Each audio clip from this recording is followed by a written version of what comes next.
Olá, hoje é terça-feira, 29 de novembro. Passo Fundo em alerta com surto de cachumba. Já são mais de 230 casos registrados na cidade. E a gente fala sobre o assunto com o secretário municipal de saúde.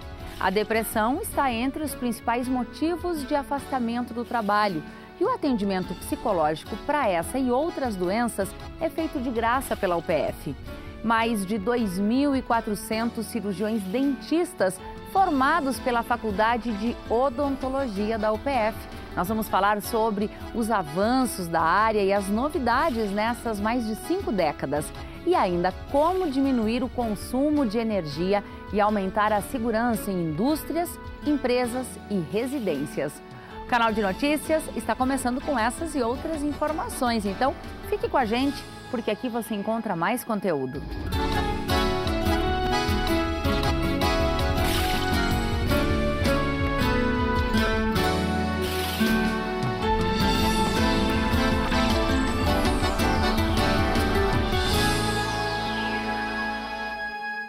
O avião que transportava a equipe da Chapecoense sofreu um acidente na Colômbia no começo da madrugada desta terça-feira.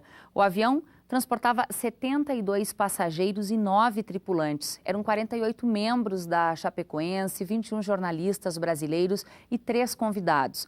A última informação é de que 76 morreram no desastre aéreo e 5 são os sobreviventes. A equipe da Chapecoense jogaria na quarta-feira a primeira partida da final da Copa Sul-Americana contra o Atlético Nacional na cidade de Medellín, na Colômbia.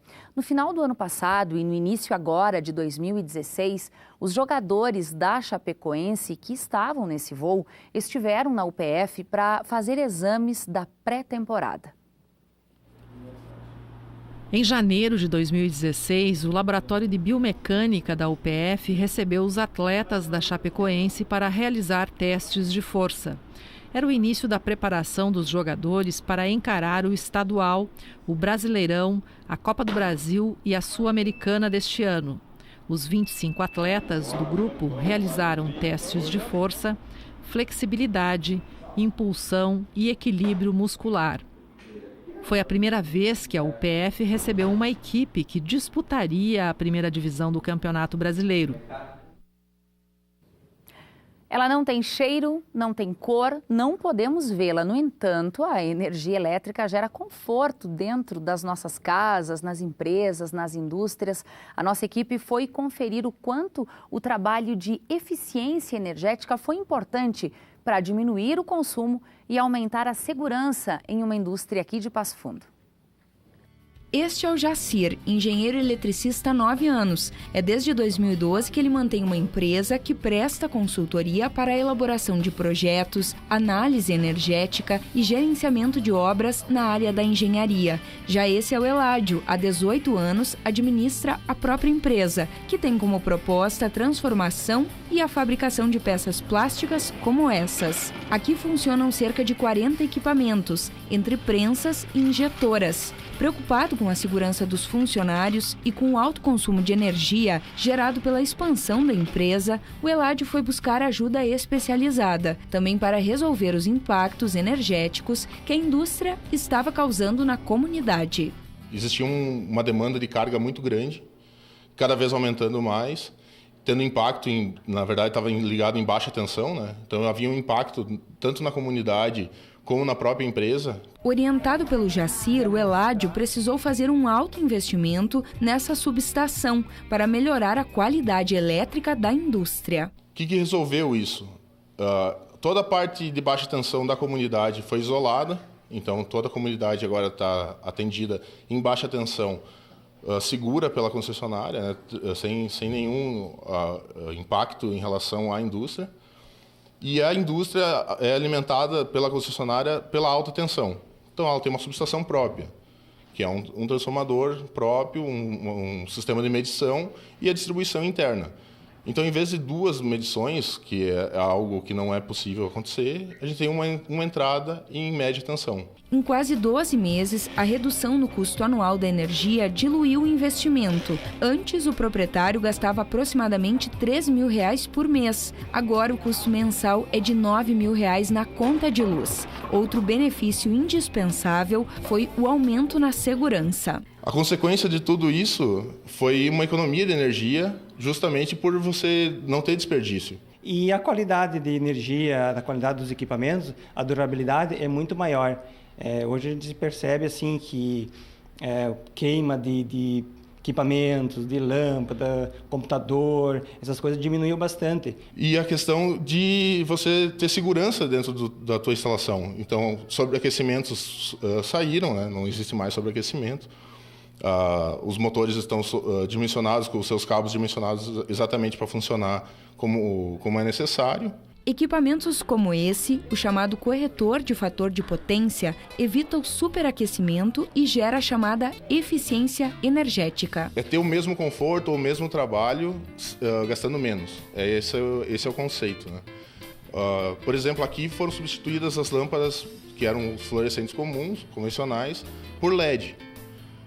Existe um investimento inicial, mas o retorno é muito rápido disso. A fiação também tem uma vida útil que ela deve ser substituída, né? Então a gente vê aí propriedades, inclusive residências com 40 anos de fiação, né?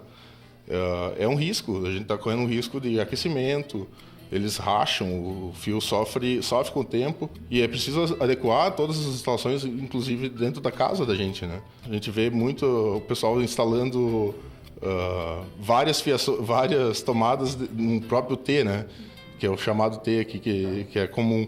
Esse não está normatizado. Hoje dá para você dizer que a energia que hoje consumo para fazer minhas peças, ela diminuiu bastante em relação a outros custos que as indústrias têm, né? E agora uma notícia boa para o nosso bolso, para o bolso dos brasileiros. A bandeira tarifária da conta de luz volta a ficar verde agora em dezembro.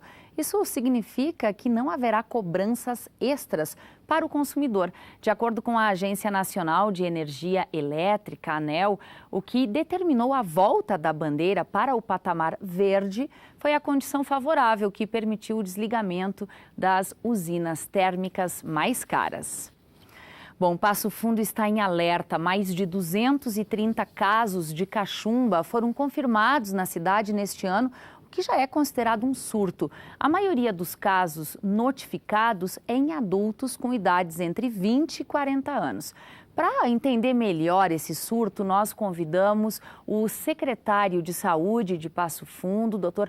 Luiz Arthur Rosa Filho, médico sanitarista, também professor aqui na Faculdade de Medicina da UPF. Secretário, o que a sua secretaria está fazendo diante desse surto de cachumba instalado aqui na cidade? Bom, nós estamos preocupados com a situação, o estado todo está em alerta por conta do risco da cachumba, desde que o Grêmio, ano passado, teve inclusive jogadores afastados de jogos da Libertadores por conta de casos de cachumba no vestiário do clube. O Rio Grande do Sul teve, ao longo desse tempo, vários pequenos surtos em vários locais. Rio Grande teve, a Grande Porto Alegre teve, né? E nós agora em Passo Fundo estamos aí com cerca de 230 casos e com a perspectiva aí de seguirmos aí talvez até próximo de 300. Historicamente, se sabe que a cachumba, na maioria das vezes, atinge crianças. Por que agora essa população com idades entre 20 e 40 anos? A vacina tríplice viral, que inclui a cachumba, ela foi universalizada no país há cerca de 20 anos atrás. Portanto, todas as pessoas, todas as crianças e jovens que têm até 20 anos de idade, muito provavelmente estejam imunizadas. E se não estão imunizadas, por eventualmente algum pai que não levou ou porque não fez a virada de anticorpos, aquele ambiente daquela idade, daquela escola, faz com que o vírus não circule dentro daquela escola. Não há casos de pessoas suficientemente suscetíveis à doença para que o vírus circule entre aquelas pessoas. No caso de quem tem mais de 20 anos, né, aí não estava no calendário vacinal nacional, portanto, alguns são vacinados, outros não, e aí há um espaço de possibilidade de transmissão. E quem tem mais de 40 anos aí já começa a entrar numa classe de pessoas que as epidemias do passado de cachumba tornaram bastante gente suscetível, né? Provocaram bastante cachumba, portanto, hoje estão imunes. Talvez já tiveram na infância ou tiveram colegas que tiveram na infância, isso para quem tem 40 anos ou mais. Exatamente. Então, nós temos um grupo aí nesse momento que são os jovens aí a partir de 20 anos até 30 anos, por questões também de outros hábitos que têm mais casos. Há alguma criança dentre estes 230 casos confirmados já no município, secretário? Nós estamos trabalhando muito com notificação, insistindo muito para os hospitais, para os médicos, para todos os serviços trabalharem muito com notificação. E nós temos algumas notificações de crianças, mas não confirmadas ainda e, de qualquer sorte, muito poucas no comparativo das 230 casos. A tendência é que os casos aumentem nos próximos dias? Não, a gente acha que não, acha que talvez o pior já tenha passado. Quando a gente faz essa projeção de 300 casos, nós tivemos nesta semana, então, entre ontem e hoje, 23 casos notificados, o que é mais ou menos um padrão já de estabilidade dos casos.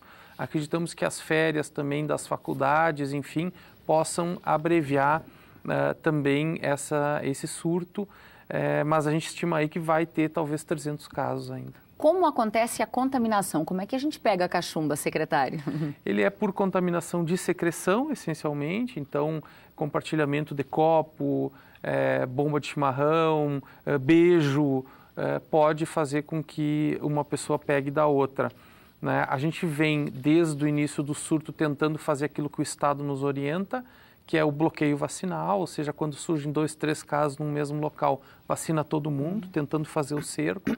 Mas a cachumba especificamente é um pouco mais complicado a gente ter sucesso nisso porque ela tem um período de incubação muito grande, ou seja, quando eu chegar a vacinar alguém, essa pessoa já pode estar contaminada, ainda não teve a doença e vai repassar adiante. Secretário, ela não é uma doença que traz consequências graves ao organismo e ela apresenta quais sintomas? Bom, como toda virose, ela cursa com mal-estar, febre, dor no corpo, perda da fome, e ela, em 95% das vezes, é absolutamente benigna, né? Nós temos alguns casos, enfim, que são um pouco mais preocupantes, né? Tanto no homem como para a mulher, né? De orquite, enfim. E na mulher também há o aumento do ovário, só que não aparece externamente. Mas é um evento raro e a gente está monitorando todos esses casos aqui em Passo Fundo. Perfeito. Secretário, muito obrigada aí pelas informações e a gente segue acompanhando os casos de cachumba aqui em Passo Fundo. Bom trabalho. Obrigado. Obrigada. Bom, Passo Fundo foi selecionada no programa de regularização fundiária do Ministério das Cidades. A proposta de programa Papel Passado é regularizar as situações como falta de registro imobiliário em conjuntos habitacionais, ocupações espontâneas, loteamentos irregulares, sedes, vilas e distritos de municípios que ainda não tenham a situação jurídica regular. Depois do intervalo, nós vamos falar sobre o atendimento psicológico oferecido de graça pela UPF para a comunidade. Nós já voltamos.